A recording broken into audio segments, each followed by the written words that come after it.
क्या रिप्लेसमेंट कराने के बावजूद भी आपके घुटनों में अब भी दर्द रहता है या वो दर्द सर्जरी के बाद बढ़ गया है? तो उस दर्द के होने के बहुत सारे कारण हो सकते हैं। इस वीडियो में हम डिस्कस करेंगे कि क्या-क्या कारण है कि आपकी सर्जरी कराने के बावजूद भी आपके जो नी है उसमें पेन ठीक नहीं हुआ है या फिर पहले से और ज़्यादा बढ़ गया है। मेरा नाम है डॉक्टर ईशांत कुमार अरोड़ा और मैं हूँ एक फिजियोथेरेपिस्ट और इस वीडियो में आपको बताऊँगा कि वो क्या-क्या रीज़न्स हो सकते हैं, कारण हो सकते हैं जिसकी वजह से आपका जो घुटनों में दर्द है सर्जरी कराने के बाद, घुटने रिप्लेसमेंट कराने के बाद भी वो दर्द अपनी जगह है या फिर वो बढ़ चुका है। और इस वीडियो में आपको बताऊँगा कि उन रीज़न्स की वजह से जिसकी वजह से आपको पेन है या फिर वो बढ़ चुका है, उसको आप कैसे ठीक कर सकते हैं या फिर फर्दर मैनेजमेंट या फिर फर्दर क्या इलाज होगा उन चीज़ों का। तो आइए हम शुरू करते हैं। सबसे पहले जो मेन चीज़ आती है जिसकी वजह से आपको दर्द हो सकता है, 40% लोगों में देखने को मिल सकती है, वो होता है इन्फेक्शन। अगर आपको आपकी जो नी है जिसमें आपने रिप्लेसमेंट कराई है, उसमें आपको रेडनेस देखने को मिलती है, स्वेलिंग देखने को मिलती है या फिर आपको उसमें पेन है जो कि कांस्टेंट है कि कभी ठीक ही नहीं हो रहा है। आप मेडिसिन लेते हैं थोड़ी देर के लिए ठीक रहता है, उसके बाद फिर से बढ़ जाता है या फिर नाइट टाइम में बहुत ज़्यादा सीवियर पेन हो रहा है आपके रिप्लेस नी में, तो एक चांस हो सकता है कि उस नी में आपका इन्फेक्शन हो गया है at the time of surgery, क्योंकि हमारे एनवायरनमेंट में हमेशा जो है माइक्रोबैक्टीरिया जो है नॉस्मोकॉमिल है, मतलब हर जगह प्रेजेंट है। सर्जरी के टाइम पे अगर वो जब आपको स्किन की लेयर हटाई गई, स्किन हमारी बॉडी का सबसे बड़ा बैरियर है, तो जैसे ही सर्जरी के लिए जो है स्किन को हटाया जाता है और उसमें जहां स्कार जो बनता है सर्जरी के बाद, वहां पर भी इंफेक्शन होने के चांसेस होते हैं at the time of surgery and after surgery. दोनों टाइम में इन्फेक्शन के चांसेस हैं। तो उस इन्फेक्शन जो होता है वो ज्यादातर लो ग्रेड इन्फेक्शन होता है, तो ना तो आपको फीवर होगा ना कोई अलग सिम्टम्स आएंगे। लेकिन अगर आपको परसिस्टेंट स्वेलिंग है, राइट नाइट में ज्यादा पेन होता है और वेट बेयरिंग में पेन है, तो एक कॉमन प्रॉब्लम हो सकती है कि आपको इन्फेक्शन हो चुका है। उसका इलाज क्या है? सबसे पहले उसको पता कैसे करें? उसके लिए आप अपना सीआरपी टेस्ट करा सकते हैं, ईएसआर लेवल चेक करा सकते हैं, वो एलिवेटेड मिलेंगे। अगर वो एलिवेटेड मिलती है तो उसके उसके बाद आपको जो है जॉइंट फ्लूइड का एस्पिरेशन कराना पड़ता है। जॉइंट फ्लूइड एस्पिरेशन मतलब आपके जॉइंट में से फ्लूइड निकाला जाएगा चेक करने के लिए कहीं उसके अंदर बैक्टीरिया तो नहीं। अगर बैक्टीरिया है तो उसका फर्दर ट्रीटमेंट होता है कि आपके जॉइंट को दोबारा से रिमूव, जो एक्स्ट्रा इम्प्लांट डाला गया है आपकी जॉइंट में रिप्लेसमेंट के टाइम पे, उसको निकाला जाता है, आपको एंटीबायोटिक दी जाती है, फिर नया इम्प्लांट डाला जाता है क्योंकि वो हमारा इन्फेक्ट हो चुका है ऑलरेडी। तो ये होता है इन्फेक्शन के केस में। दूसरा रीजन हो सकता है, कोई बहुत बहुत कम लोगों में देखा जाता है, मुश्किल से मुश्किल 2 से 3% लोगों में ही जिन्होंने नी रिप्लेसमेंट कराई है उनमें देखने को मिलता है। उसको बोलते हैं ओवरसाइजिंग या फिर ओवरहैंगिंग। ओवरसाइजिंग का मतलब आपके जो बोन में जब इम्प्लांट लगाया जाता है, सपोज ये बोन थी, ये खराब हो गई, इसकी जगह उन्होंने मेटेलिक इम्प्लांट लगा दिया, जो कि सर्जरी का मतलब क्या होता है? इम्प्लांट लगाना होता है। जैसे कि आप मेरे साइड में आप देख पा रहे हैं, अगर इम्प्लांट का साइज आपकी हड्डी जो है, बोन जो है, उसके साइज से बड़ा है, तो वो भी एक रीजन हो सकता है। अगर वो बड़ा है तो वो स्किन में चुभेगा, चुभेगा तो जब आप मूवमेंट करोगे आपको फील होगा बहुत ज्यादा स्टिफनेस लग रही है, मूव नहीं कर पा रहे हैं, दर्द हो रहा है। तो ये एक रीजन हो सकता है आपके दर्द होने का या फिर मूवमेंट अच्छे से, कई सर्जरी के कई दिन बाद भी आपका जो है नी मूव नहीं कर पा रहा है, ना मुड़ पा रहा है ना सीधा हो पा रहा है सही से। तो ये भी एक रीजन हो सकता है। इसका पता लगाने के लिए आपको एक्सरे में देखना जरूरी होता है कि कहीं आपके इम्प्लांट का साइज जो है आपकी बोन से बड़ा तो नहीं है। जैसे कि आप देख पा रहे हैं मेरे साइड में एक एक्सरे है, इसमें इम्प्लांट को येलो कलर से डिमार्क किया गया है कि इम्प्लांट का साइज जो है वो बोन से बाहर आ रहा है। तो जब पेशेंट नी को बेंड करेगा, सीधा करेगा, तो वो चुभेगा, स्किन से चुभेगा तो वो पेन करेगा। अगर ये ज्यादा सीवियरली बड़ा होता है तो आपको दोबारा सर्जरी करने की जरूरत पड़ती है, या फिर जो ये बड़ा हुआ हिस्सा है इसको काटना पड़ता है, या फिर अगर बहुत माइल्ड है तो आपका एक्सरसाइज और कॉर्टिकोस्टेरॉइड जो इंजेक्शन होते हैं उससे भी पेन ये कम हो सकता है।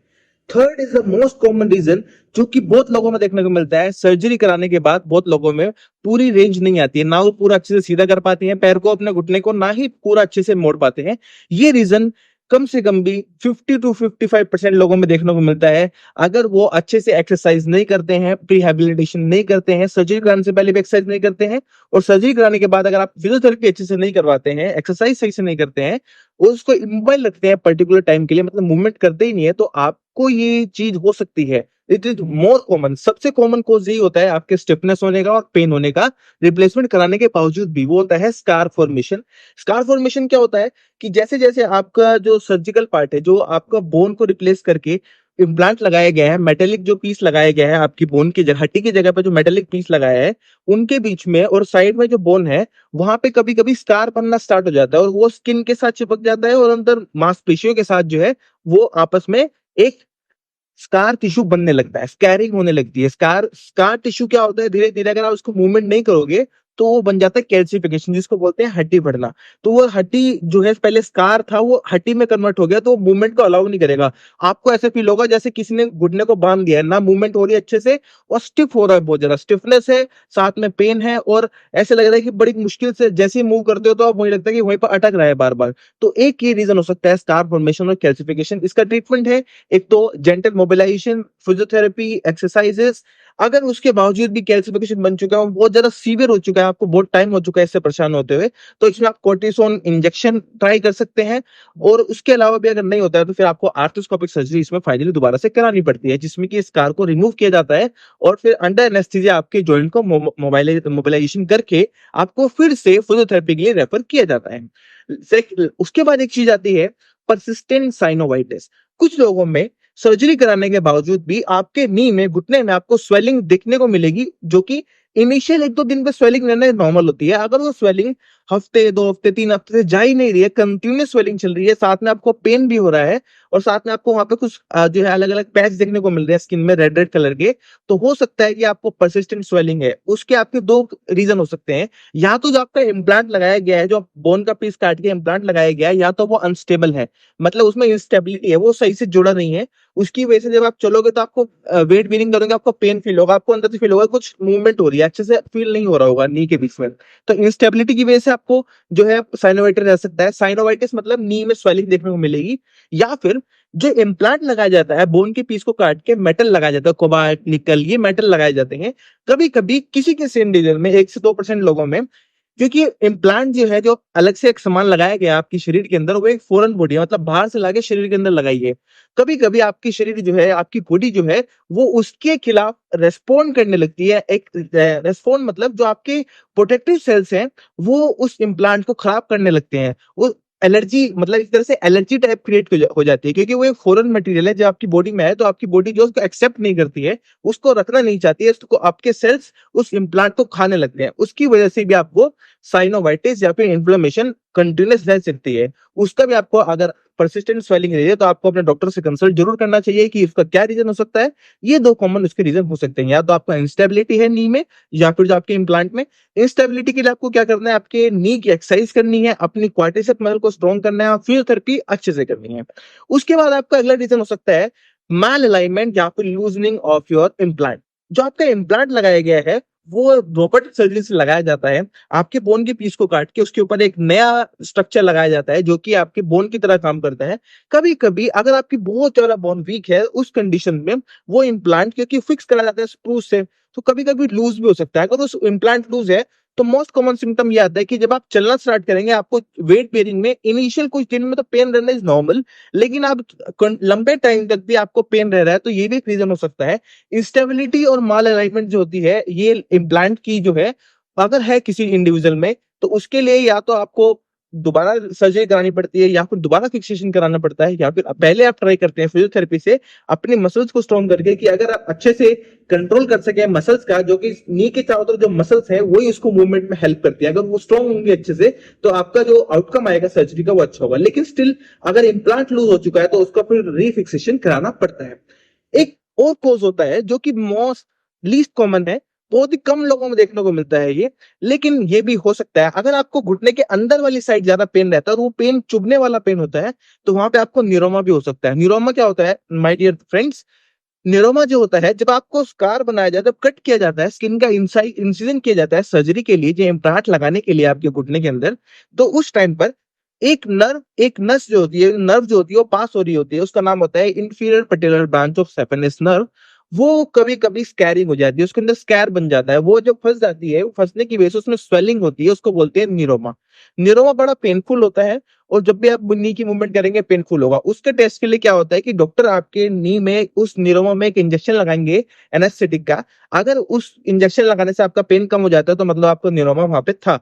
और न्यूरोमा का ट्रीटमेंट कैसे होता है कि उसमें आपको जेंटल मोबिलिटी करनी होती है, अपनी नी की नर्व मोबिलाइजिंग एक्सरसाइज करनी होती है, साथ में आपको जो है न्यूरोमा जो बना है उसके अंदर कोर्टिकोस्टेरॉइड का इंजेक्शन लगाया जाता है, जिससे कि उसकी स्वेलिंग कम हो जाए और स्कारिंग भी कम हो जाए। ये ट्रीटमेंट होता है आपका न्यूरोमा का।